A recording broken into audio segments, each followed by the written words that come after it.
Sound is on? Yeah, okay. Welcome to this first opening panel, and a really good one, because it's all about mediation in this era of fragmentation and obviously of still raging wars.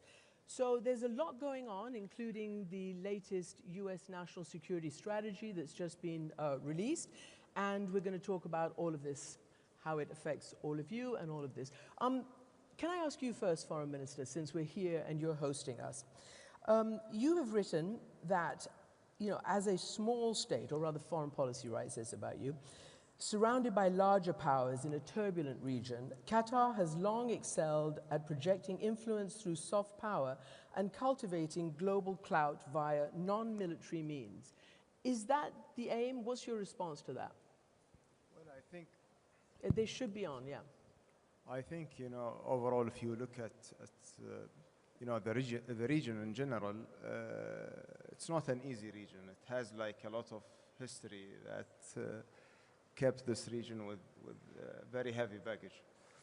And what Qatar, the way Qatar is situated as a small nation among bigger nations, we have also to make sure that our region is prosperous, our region is stable, and basically our national security stands on the stability of the region. But as a small nation, we cannot become a superpower by military, but of course by reaching out through diplomacy, reaching out through investment, through partnerships. That's what creates really the footprint of the state of Qatar. And we believe as small states, we have a role to play as contributing to the stability of the region, but contributing also to the stability of the world. And what happened with us distinguishing Qatar in mediation, it wasn't like an occasional thing. It was a product of our geopolitical situation. That's why we are always aspiring to settle conflicts through mediations. And we have seen this fragmented world today. It's more and more needed, the role of those small countries. And just quickly before I move on, there are some in the world who will say, why does Qatar host Hamas, for instance, negotiators, or has supported in terms of, money and things like that in the past? Why does it, host the Taliban? Why does it host, many parties and peoples that some would consider terrorists or bad actors? Can you give the world the rationalization for that part of mediation? Well, when we are talking about mediation, mediation is a conflict between parties. And if those parties are, normally if you have like state actors, this is like always sounds normal sometime. But in our region, unfortunately, it's between states and non-state actors. And those non-state actors, if we don't keep the open channels with them, then none of those conflicts can be resolved. And this has been demonstrated and proven throughout the last few years. If you look at what we have achieved by ending the longest war in the modern American history between the US and Afghanistan, hosting the office of Taliban was for a single purpose, to facilitate this mediation efforts. And these mediation efforts remained for almost like more than 7 years in order to achieve to that result. On Hamas also, when you look at it, there is all the outcomes that we have seen throughout 23, 24, and 25 reaching to the peace deal was only happening because of this open communication. Qatar is criticized for hosting them just for some very short-term political goals. Unfortunately, those people who are criticizing Qatar, those are the same people who are in need for countries like Qatar to have an open channel with those non-state actors. And at the end of the day, Qatar provide the platform, provide the forum for those parties to talk. It doesn't mean that we are taking one side or the other. Our role is to make sure that the dialogue is ongoing and the dialogue coming out with a positive outcome or constructive outcome that ends the conflict and ends the humanitarian suffering. Kallas, High Representative for Foreign Affairs of the EU and Vice President of the EU. You recently wrote a column describing spinning a globe in your office and feeling as though the international order stands on the brink of collapse. But then you write, the reality is that things are not as bad as they seem. How so? First, I want to start commending Qatar for their mediation efforts. I think, you know, Gaza we talked about, but also Afghanistan, Great Lakes, Sudan. I think in these times where we have more conflicts than ever before, over 60 wars going on in the world, we need mediation on different levels, and Qatar here plays a very, very important role, so thank you for that. If we look at the bigger picture, I think for all of us, what was the introduction of this forum as well, the international law is the one that we should stick to, because this is rules that protect the majority of the countries in the world, which are small countries. The set of rules and principles that we have agreed to, and we need to stick to them as the core principles to defend them in order to prevent wars also in the future. So one is to mediate about the conflicts that are going on, but also the other part is also the prevention of future conflicts. Obviously, the key ally to, frankly, everybody is the United States of America. Clearly, they've given Qatar recently, because of the attacks by Iran and Israel, a security guarantee. But they've also been the backbone of the transatlantic alliance. So I don't know whether you've read the latest national security strategy that dropped just over the last 24 hours. It definitely didn't treat you as friends. And I just wonder how you think this. Am I reading it wrong? Do you think that it's just trying to tell you to stand on your own 2 feet a bit more? Or are you essentially being censured? Let me just read a little bit. Depicts Europe as facing civilizational erasure at the hands of immigrants and its mainstream leaders, such as yourself, Foreign Minister. It says the United States will cultivate resistance to Europe's mainstream leaders, and asserts that many of their governments, quote, trample on basic principles of democracy to suppress opposition. I was at the Munich Security Conference when I heard Vice President J.D. Vance initiate this kind of strategy by the new US administration. So I'm wondering, you know, all these months later, I'm going to ask you first as High Representative and then you, Foreign Minister, what do you make of this? I mean, Europe's the enemy, you're the enemy. No, I didn't read it like this. I actually read the European part. I haven't read the rest of it. Of course, there's a lot of criticism, but I think some of it is also true. If you look at Europe, it has been underestimating its own power towards Russia, for example. I mean, we should be more self-confident. That's for sure. And you know, US is still our biggest ally, and there I read it as well, that we are still the biggest ally, and it's in the interest of the United States as well that Europe lasts, and that we are really still the ally and working together for these things. I think we haven't always seen eye to eye on different topics, but I think the overall principle is still there. We are the biggest allies, and we should stick together. Okay. You, Foreign Minister, how do you see it? Civilizational erasure. And they do mention, obviously, immigration as an issue. Your country has had quite a successful recent experiment or strategy with immigration. And actually, your GDP is growing. And I spoke to your own Prime Minister at the UNGA earlier this year, who sort of laid out the strategy of immigration into Spain. So what do you make of being told that your sort of parties, your sort of Europe is facing civilizational erasure if it doesn't change those issues, which are big in Europe too, the immigration issue? Well, thank you. It should be on. Thank you very much. The immigration issue is a very big issue for us too, but you cannot avoid certain crises that are taking place around your neighborhood. when a crisis happens, it's your humanitarian duty to shoulder some of the responsibilities that you are facing, actually. That's what is happening with Turkey. Our objective for the first time is to have an open door policy when this crisis in Syria started. And as a result, we received a lot of Syrian refugees who were fleeing from the war.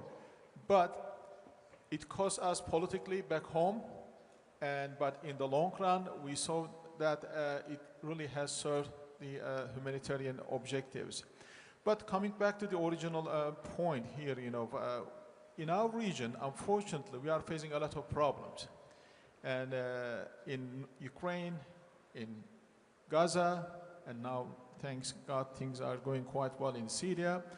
What Mr. Trump and his team is trying to do in our region in terms of mediation and peace activities, I think it is largely overlapping the Turkey's objective and our interests, because right from the beginning, we have asked for ceasefire in Ukraine. We have asked for ceasefire in Gaza. We have, asked an international cooperation in Syria to bring stability, because we took hard lessons from refugee crisis that we face past decade. When we mediate problems in our region, we might end up with less human suffering, including refugee crisis. So I clearly need a new prescription for my glasses, because Foreign Minister Alvarez is over there and you're Foreign Minister Fidan, but you answered that spectacularly. So let me ask you,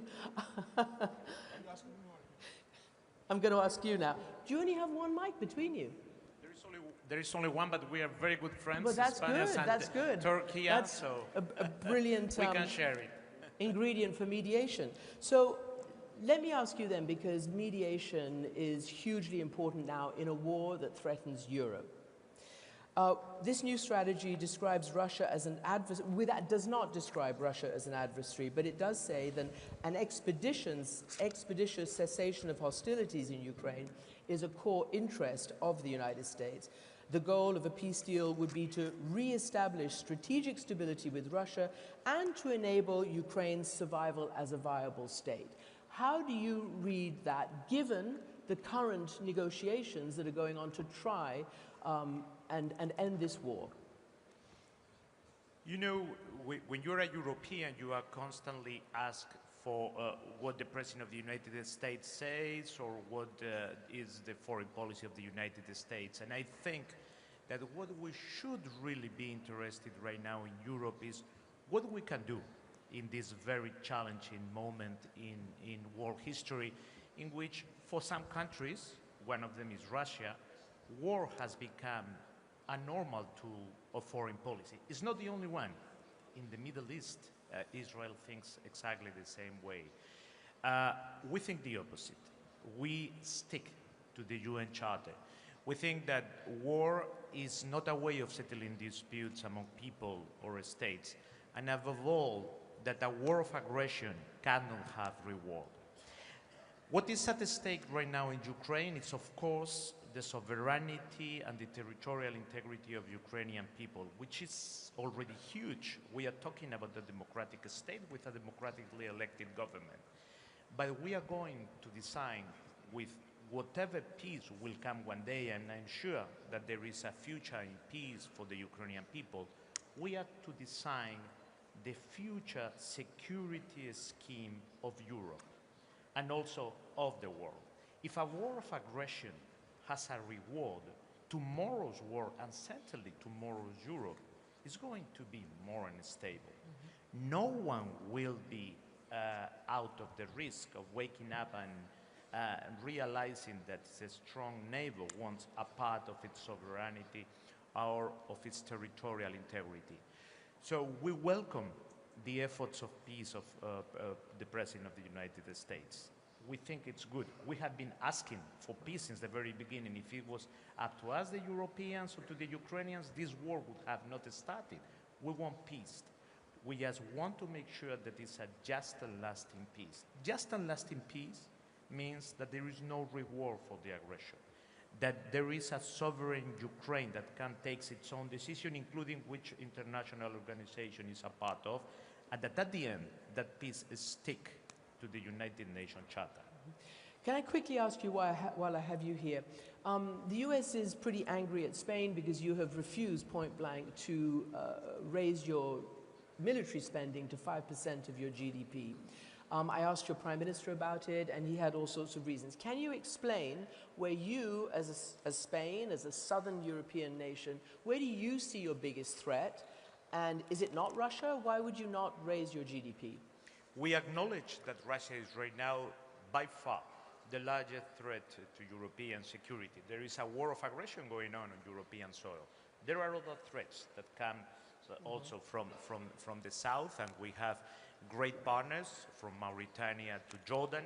Turkey, it's a key element in NATO and in our southern flank security, and we acknowledge it for that. Spain is a reliable ally in NATO, and it's a vital ally in NATO. We have a historical deployment of soldiers, aeroplanes, ships in the eastern flank. It's more than 2,000 soldiers. The air security of the Baltic states is guaranteed also because of our aeroplanes. We've been in Iceland. We are right now in Latvia, in Lithuania. We have soldiers in Slovakia, in Romania, and we are going to meet, as we have always done, all the commitments that NATO has asked to Spain when it comes to capacities. The only thing is that we can do that with 2.1% of our GDP. We don't need to do it with 5%. So the important is not how much you're spending, is are you giving the capacities that you are being asked for the organization? Yes, we are doing it. And our deployment is at our historical height. Foreign Minister Al-Thani, part of the national security strategy that just came up, basically a line said that Washington's, and I don't know, I hope I don't get this wrong, but Washington's hectoring of Gulf monarchies has got to stop. How do you, I mean, that must be welcome to your ears, obviously, because it doesn't really talk about human rights and democracy, but it does talk about a lot of what we know that President Trump has always talked about, which is the economy, investment, business, transactions, those kinds of things. You've sat with a lot of US negotiators. You recently, most recently over the Israel ceasefire in Gaza with Jared Kushner and Steve Witkoff. How does that type of negotiation differ from potentially your interlocutors before? Well, actually, it's first of all, I think that each conflict has its own nature, and we cannot compare like what's the mediation, for example, between the U.S. and Afghanistan to the mediation between Israel and Hamas, and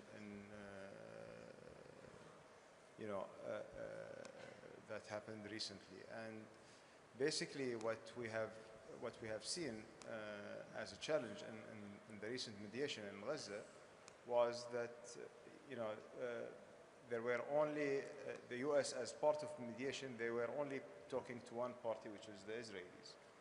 But in the recent rounds of the negotiations, they started engaging with both parties, which has helped us in making breakthroughs in these negotiations and achieving the ceasefire at that time. The difference, of course, between one administration to another, it's been always there. Like it's not, you cannot see one method that's followed by every administration. But what we have seen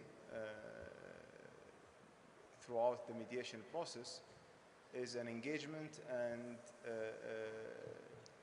a willingness to push to the finish line, to get it done, and not to keep it open. Now, we are at a critical moment. It's not yet there. So it's what we have just done is a pause. We cannot consider it yet a ceasefire. A ceasefire cannot be completed unless there is a full withdrawal of the Israeli forces. There is stability back in Gaza. People can go in and out, which is not the case today.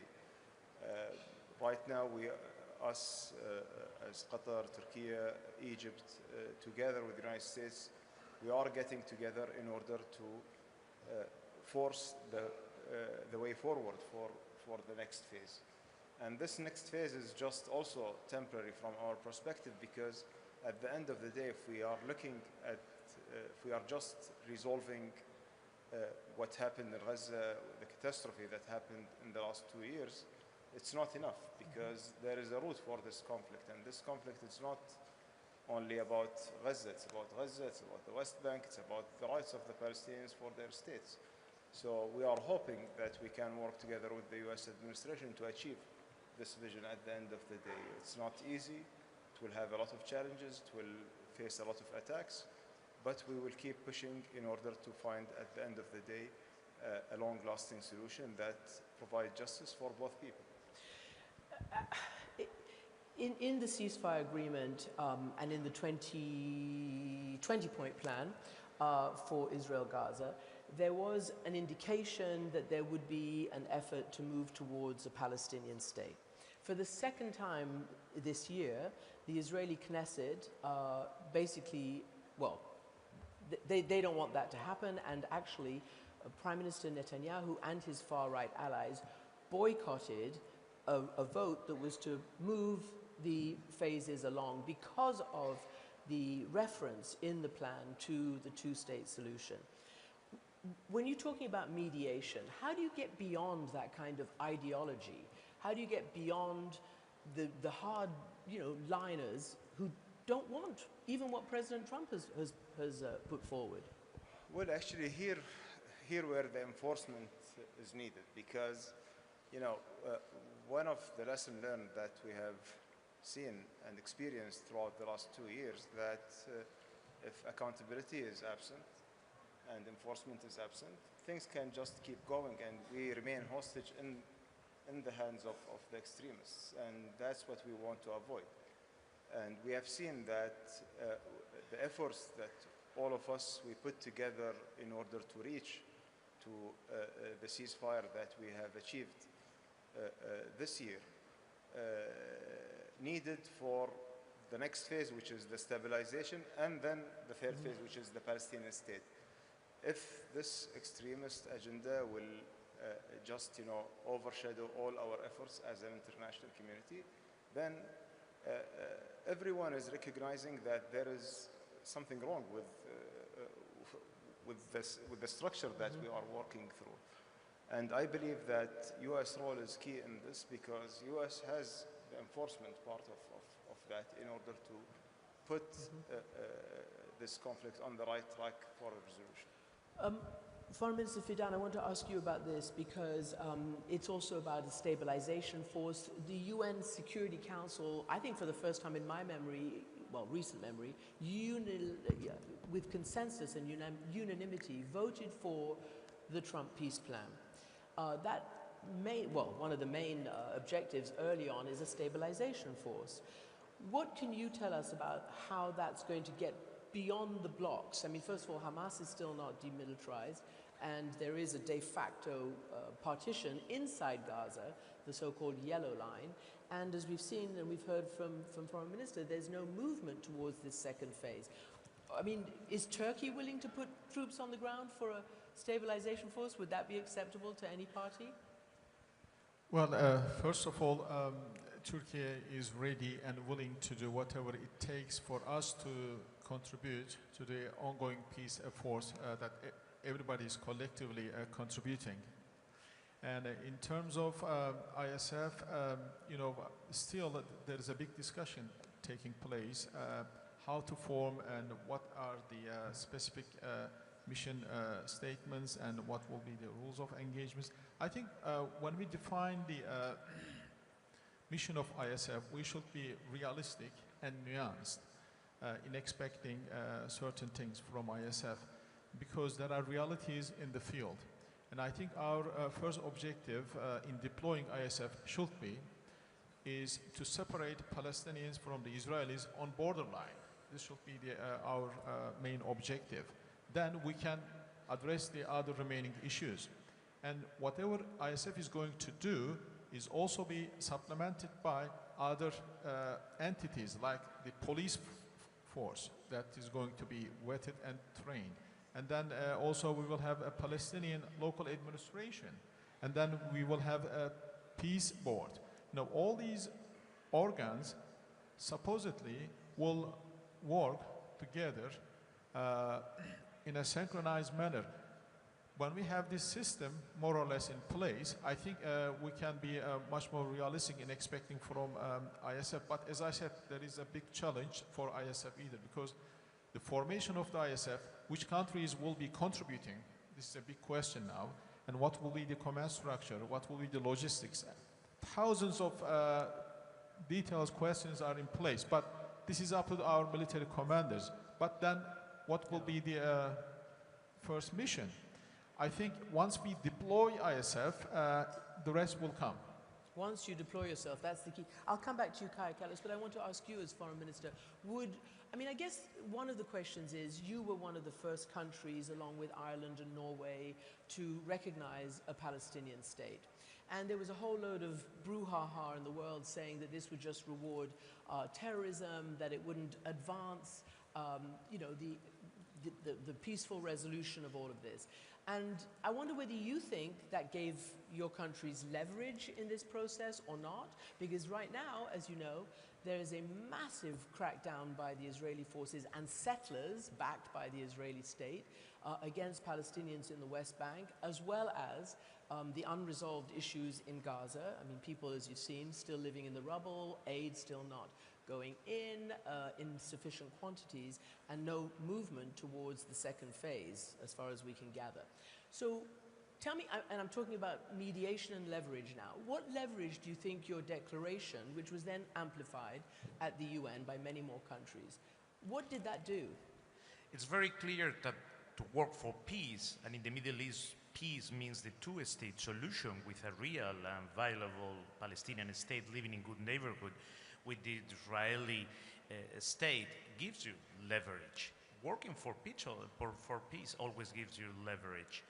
At the time, some people criticized us, saying that we were alone, that it was a void movement. When we see the wave of recognition that came right after, with many members that are permanent members of the Security Council, you realized that we were not alone, we were the first, and we were leading the way towards what we all know, including the Israeli people, that is the real path for security and for peace for both Palestinians and Israelis. We did the recognition because of justice, because it's justice for the Palestinian people. I don't see why in the world we would assume that the Palestinian people is the only people in the world that are eternally condemned to be a people of refugees.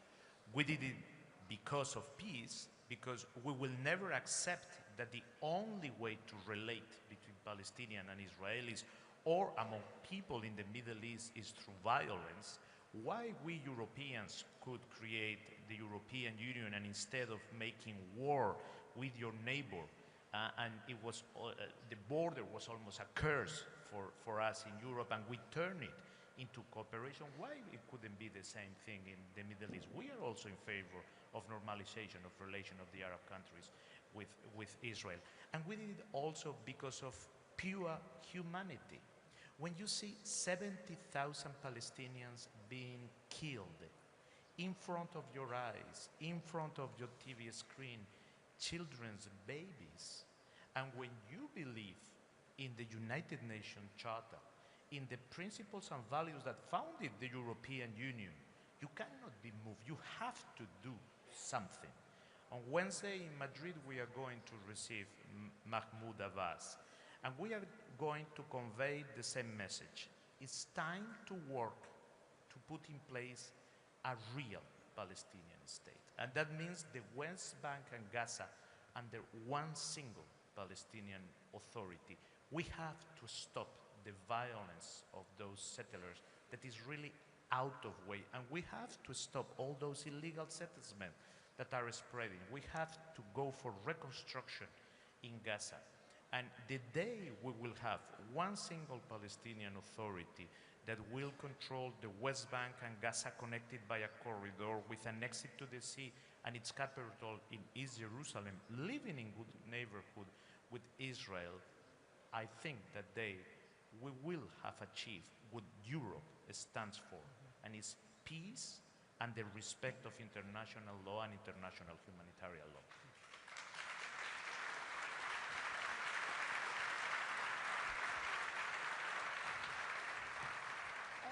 Kallas, can I ask you, we're going back to the European war right now, or the war on the European continent.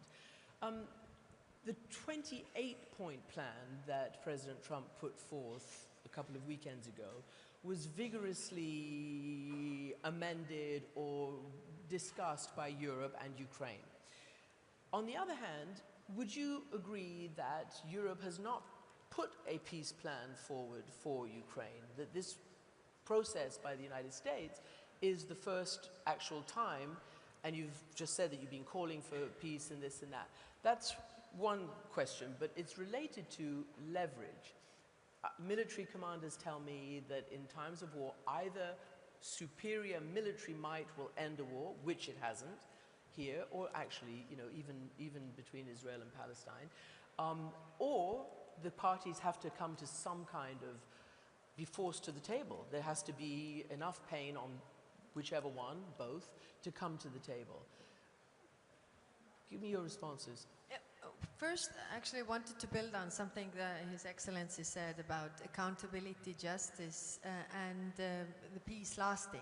Because one is to achieve a peace deal, and the other thing is that this peace is sustainable, which requires the whole of society approach, really, that, you know, people also accept this. I mean, wars always bring human suffering, and how can we go from this place that what happened would never happen again, and that is bringing a sustainable peace. Now, coming to your question, in Ukraine war, there are no both parties because there is one aggressor and one victim.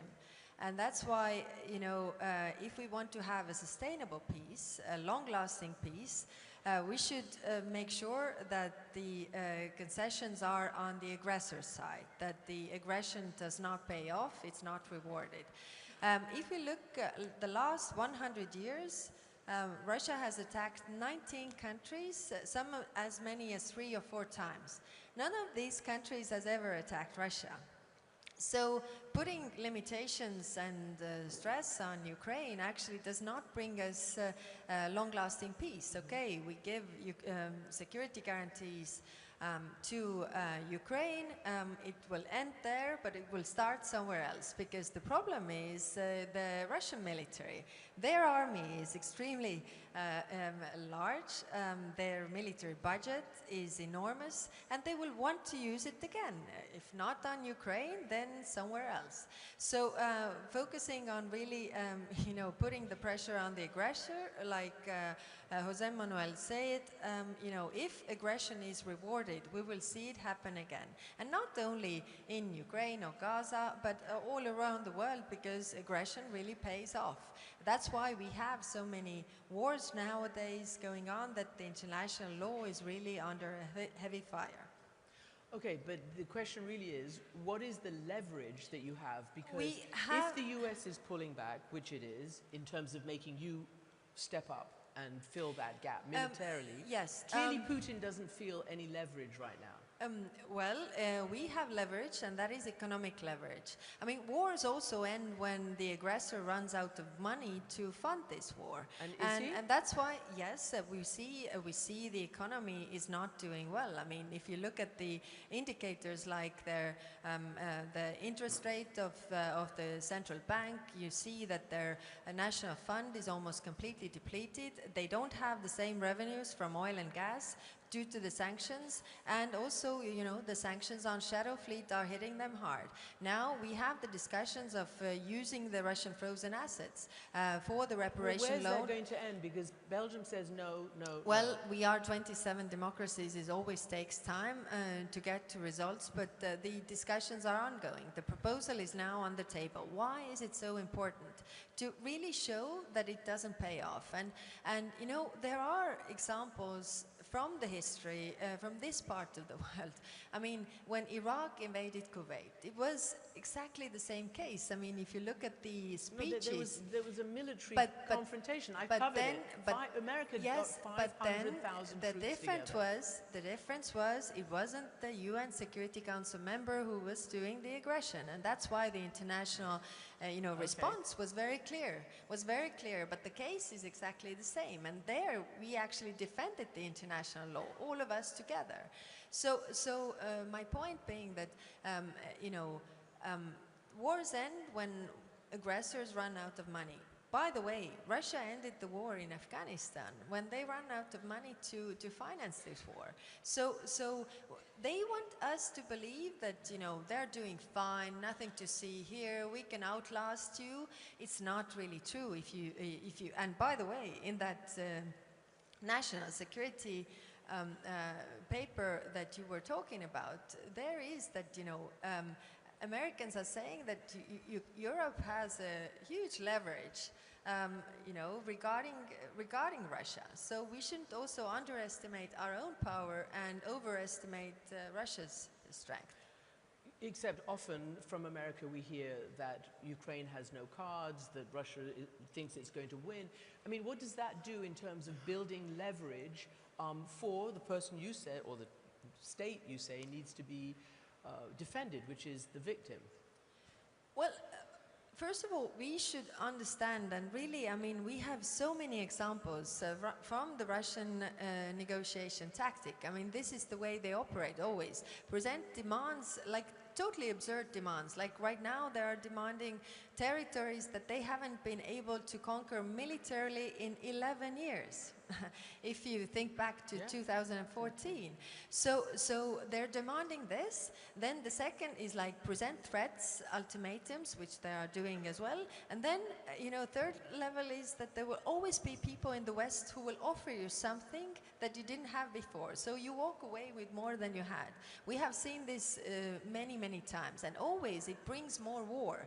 So right now we should not walk into those traps, and we should concentrate on what we are doing, helping Ukraine to defend itself, pressuring Russia with the sanctions so that they would actually go from pretending to negotiate. Let me ask you, I think it was 10 years ago, Turkey shot down an incursion by a Russian fighter jet.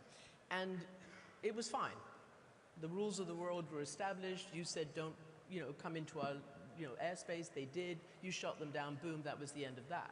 So I wonder, I know you're not Europe, maybe one day, but Russia upped the ante this week, saying it's ready to wage war on Europe right now if Europe goes to war.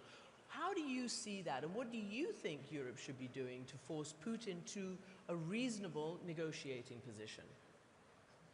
I think up until now, as Kaya has just said, I think Europe is trying to do their best to counter this aggression.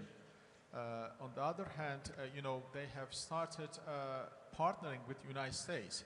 But now, in the absence of the United States, Europe is in need of finding more creative solutions to become more resilient. But I think the only viable way to go and finish this war is to engage faithfully and forcefully in peace talks. There is a good mediation is taking place at the moment. I know that Europe has every reason not to trust Russia, and also vice versa. If you listen to Russians, they have every reason not to trust anybody else, but they have their own perspectives. First of all, just the example that you cited, Christian, when we shut down the Russian airplane, later on, we needed to talk to Russians because we had different positions, opposing positions in Syria, no matter how much we were opposing each other in the field, but we knew that we needed to talk. To be able to talk, you need to have a platform, a medium to engage. And this has been what I've been advising for my Ukrainian and European friends right from the beginning, and beforehand the American friends during the Biden administration. You know, fighting an adversary doesn't mean that you cannot talk. You cannot talk. I think there is a huge opportunity in engaging talks, and it may not immediately stop the war, it may not immediately stop the suffrage, but certainly it helps, and it creates extra opportunities and chances for the warring parties and interested parties around the case. So that's why we really emphasize the importance of the talks right from the beginning. But I also agree with Kaya and Jose Manuel that they have every reason to be successful. And so I just hope that the American mediation that is taking place now can succeed. And we are trying to do our best to help them. Okay. And final word to you, Foreign Minister. Again, this is about mediation in a fragmented world and leverage that allows mediation to actually have some success. The Trump diplomacy is somewhat different than previous diplomacy, using a lot of business and investment and that kind of structure around it. So this is what the Wall Street Journal says. The picture that emerges is a remarkable story of business leaders working outside the traditional lines of diplomacy to cement a peace agreement with business deals. Now, whether that's Russia, Ukraine, or whether it's Israel, Palestine, I want to know what you think, sitting in this part of the world, as business being the underlying motivator for A, negotiations, and B, sweeteners for the parties.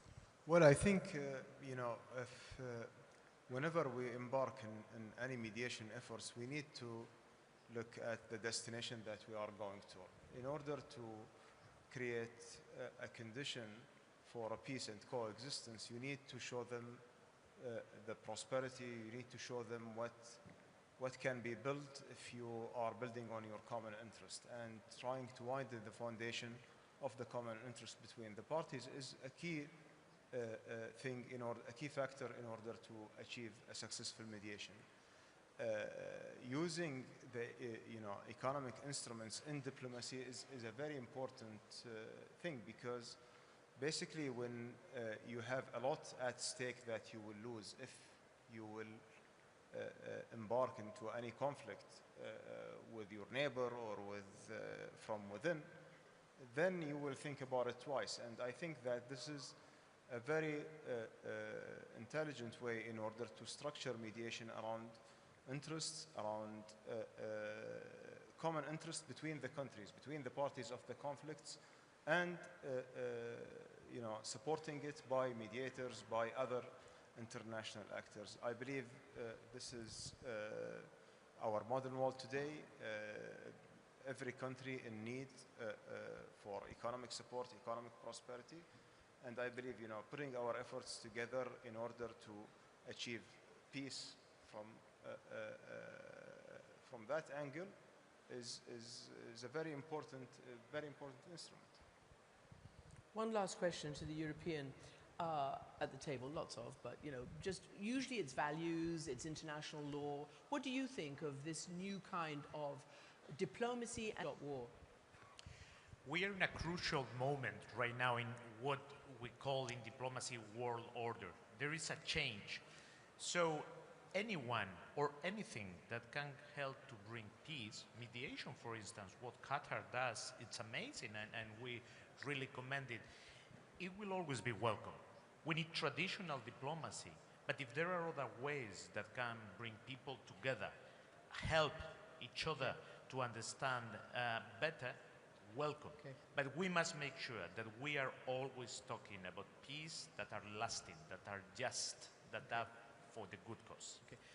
30 seconds. Yes, I would still stress one thing, which is the long-term peace and the whole of society approach, because, knocking heads together, getting the peace deals. That's my word.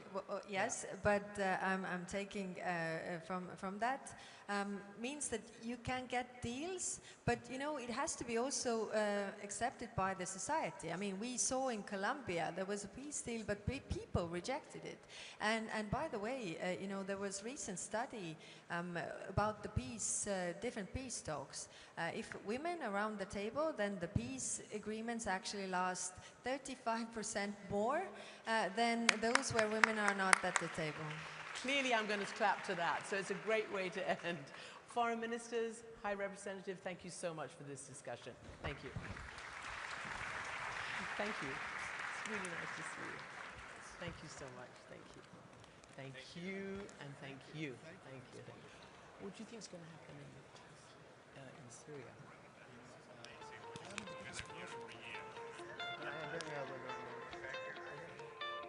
Maybe not. We have to get off this. Christian, thank you very much indeed, Christian, and thank you to all of your distinguished panelists. It's always fascinating to hear from some of the world's top diplomats about how they navigate through the tricky but crucial business of negotiation and moderation. We are going to pause now for a break, time to refuel, recaffeinate, and reconnect with each other anywhere here around the forum, but don't go too far because we will be back here on stage at 11:45 for our first newsmaker interview with Qatar's